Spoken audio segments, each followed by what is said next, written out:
It's the Kyle Hyman Show on Redeemer Radio. This is Kyle Hyman, and with us to talk about vocations and really a great resource that is going to help every parish. I feel like they should at least have one of these, if not a couple dozen of them in their library. Rhonda Gruenewald, thanks for being here. Oh, thanks so much for having me. This is Hundredfold, a guide to parish vocation ministry.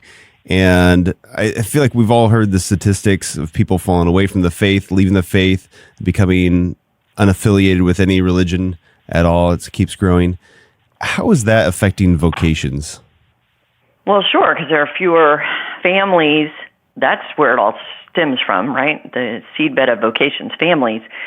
Fewer families going to Mass on Sundays, fewer faith-filled families, and when you have that, that means fewer men and women saying yes to the priesthood and religious life. Mm-hmm. So, of course, that affects, but we know that God is still calling.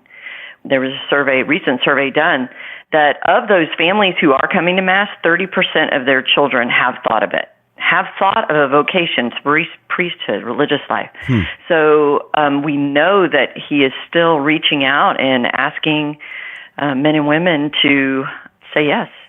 And so this is why it's so important to have Hundredfold, vocationministry.com, at a parish, have a resource such as create a vocation committee or ministry at a parish to intentionally lead parishioners to pray and promote vocations at their parish. Yeah, that number 30%, do you think that that's higher or lower than in the past?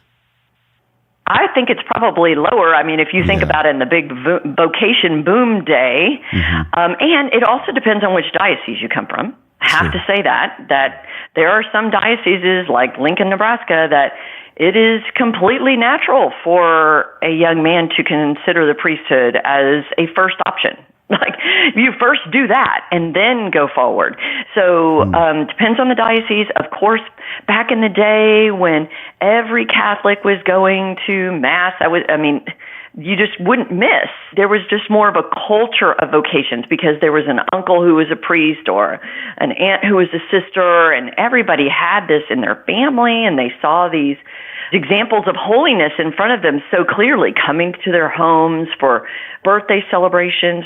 We have less of that because we have fewer priests to be coming to your house to celebrate a birthday or to just come over for dinner after Mass or what have you. So, yeah, sure, it is less, but we know all we can do is work with what we've got. And so if these are the people we have coming into the church every Sunday, then by golly, we should be at least encouraging them to pray for vocations in general, for vocations from their family, and see how they can raise up children who can easily answer that call. So when putting together this resources, did you look at like the Diocese of Lincoln and why they are so successful and kind of break that down and try to duplicate that? Well, okay, no. Well, okay, so Lincoln can't happen everywhere. Okay.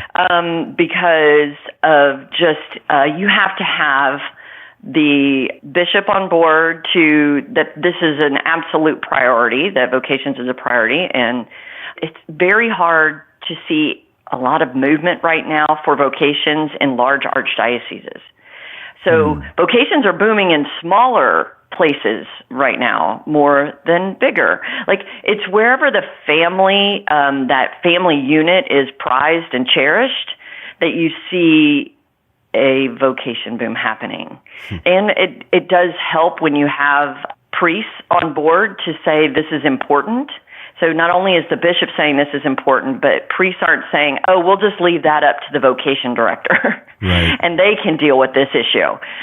So we can't just replicate Lincoln, but what I did do is I took the time-tested activities at a parish that a parish can do and organized it in such a way that this can create a culture of vocations so that we can replicate, in a sense, what's happening.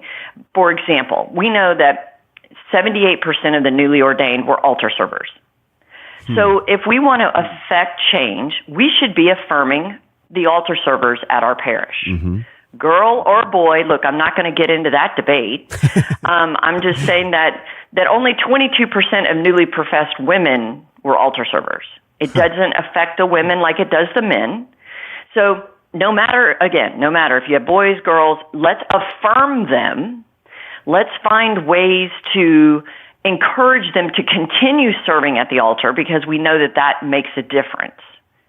So I guess if you look at that, so I took what happens everywhere, what is effective everywhere. For example, about 80% of the newly ordained were going to adoration on a regular basis. Well, if you don't have a parish nearby that has adoration, like if your parish doesn't have it at all and there's no parish nearby, that surely makes it harder. Right. Because in our crazy, loud world, how can God get through that? The only way is to give young men and women and families a place of silence, a place of encounter with Christ. So that could be that a parish then, if they don't have 24/7 adoration, then have a family holy hour. Then have adoration for vocations once a month at your parish. You got to figure out a way to make it work in your environment. So everything in Hundredfold is very adaptable, and they can get that at vocationministry.com.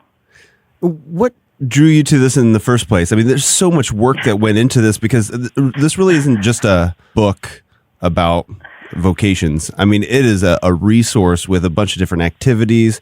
There's this really cool poster that kind of breaks down different categories and things. What made you want to devote so much time and effort to this? Well, this was never my plan. I was not even Catholic until 1999. And it wasn't until 2011 that we had a brand new priest who said, "Can you come to a meeting about priests and such in 3 hours up at church?" And when I walked into that meeting and he was resurrecting a vocation committee at our parish, I had no idea what we were talking about in 2011. So I went home and researched, thinking there's got to be a guide out there to tell me how to do this, but I didn't find anything. So we just started going. We started praying and promoting any way we could. And a couple of years into that, the Archdiocese said, "Hey, Rhonda, how can we do what's happening at St. Cecilia all over Houston?" And I said, well, maybe I could write a pamphlet. Totally. 2013, it was going to be a pamphlet, but the Holy Spirit had much bigger plans. And 17 months later, it was a fully published book with its imprimatur. So this was totally a God thing because I never could have even imagined that now at this point, not only would it be a book, but a nonprofit, a ministry, a national ministry that's giving workshops all over the country and, to 43 dioceses in 4 years. It's just incredible. And our parishes, so many of them are kind of struggling for resources the way it is, financial, as well as people's time. And people are pulled in so many different directions that are on staff or volunteers. How can our parishes make vocation ministry work? So it's a turnkey ministry as far as I'm concerned because I've done all the hard work so that people don't have to reinvent the wheel. Like they just have to get in the car and go. I mean, it is ready to go. They pick the activities they want. I even tell them how to do it prayerfully and how to do it in small ways. I don't want anybody to get burned out. And it's adaptable to any situation. Gosh, I come from a middle-sized parish in Houston of 5,000 families, and it works here, but it also works in Grand Island, Nebraska. But that was my first place I went to give workshops. And 60 people came to 2 different workshops, total of 60 people. In 2015, they had 1 seminarian, and now they have 7. I have been back. I've met with them to see what they did, and now they are having seminarians coming from those parishes that implemented these activities. So not only is it easy to do, it works. So what would be the first step? Do we find somebody that's going to be in charge of this? Do you form a committee? Do you start passing out this book to a bunch of people and have them read it? What's the first step? Okay. So first, if somebody has a heart for this at all, thinks that maybe this is a good idea to do at their parish, I would grab a copy of Hundredfold, just one, at this point and pray about it. Is this something God's calling you to do? This isn't like a finance council. This is really the heart of the church. If we don't have priests in our future, we don't have the Eucharist, we don't have a Catholic Church. That's the simple reason why I do this every day. So get a copy, pray about it. If they still feel like, oh gosh, okay, yeah, this is doable, I can totally do this, and it's important, I would ask to meet with the pastor and say, I have this on my heart. What do you think, Father? And really listen to what he has to say. And go from there. That would be the first step then to lead to forming a committee or ministry at a parish. And how much time and effort do you think like a person or a committee would need to put in to start seeing some results from something like this? Great. Okay, so I recommend just meeting once a month as a committee or ministry for maybe an hour and a half or so. There's plenty to do, plenty of work to do, so can't meet less than that. But more than that, you're going to burn people out. And so the recipe for success is a priest who cares, getting youth ministry involved, and having a ministry or committee that's committed to this. So when you have all three of those going in an intentional way, praying and promoting vocations in their parish, we know that fruits will come. God's timing is perfect, so I can't really put a timing on that, meaning if you do X, then 6 months later you're going to have 3 new seminarians. But I can tell you that there are parishes all over the country who are doing this. There was an article in May about St. Mary's in Hudson, Ohio, that had 7 ordinations in 7 years. And what are they doing? When I read the article, I'm like, yep, that's exactly what I talk about in Hundredfold. I hope somebody starts doing this. So it can happen very quickly, but it's not going to, I wouldn't promise that. Sure. At St. Cecilia's, we've had 5 ordinations in 8 years. We've had a young woman enter the year before last into a religious life. Wow. So, but just again, from one parish. It may be just from one parish. Oh, yeah, just from one parish. And we have a parish in Houston as well that's had 21 yeses in 10 years. Wow. 21 yeses. They have 7 current seminarians from this one parish. So it can happen. I just feel like people just hear about all the bad things that we have. 33 dioceses ordained not one new priest this year. Okay, that's pretty bad, right? But they don't realize there's something they can do. They don't realize that they can make a difference if they just intentionally decide we must do something. So that's the difference to me.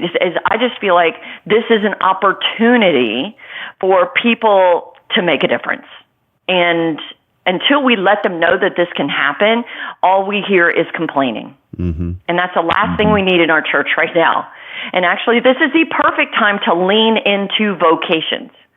This is the perfect time because you know what we need? We need men who are ready, not for status quo, but to make a real difference in our church.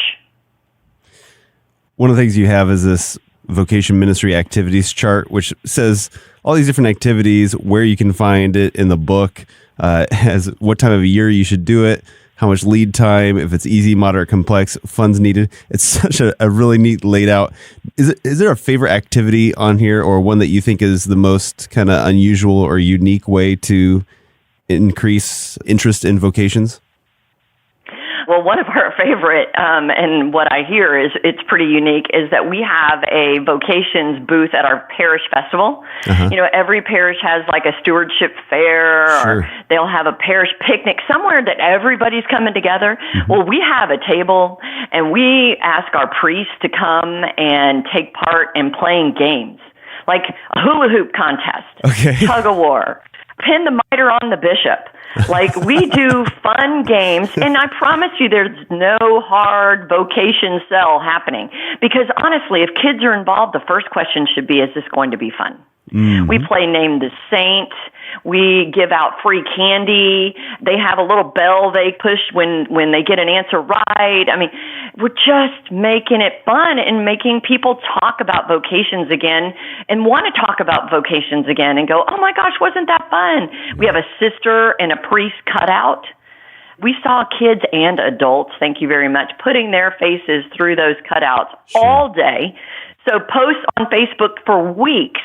So what are we doing? Not only are we are affecting change right then and there in the moment, but we're affecting the outside social media and what others see is as a healthy Catholic parish.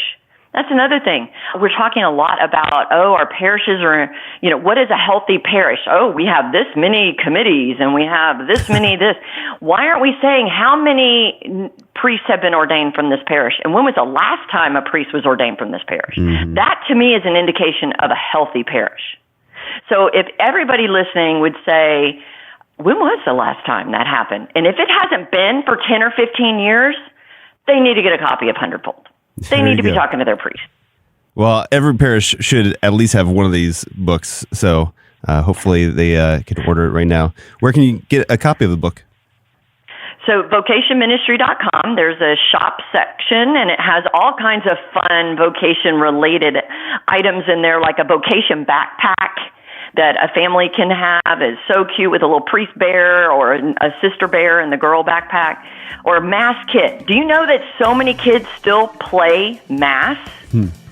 And that many priests and sisters played mass? And so there's a mass kit and vestments, like children's vestments, so fun.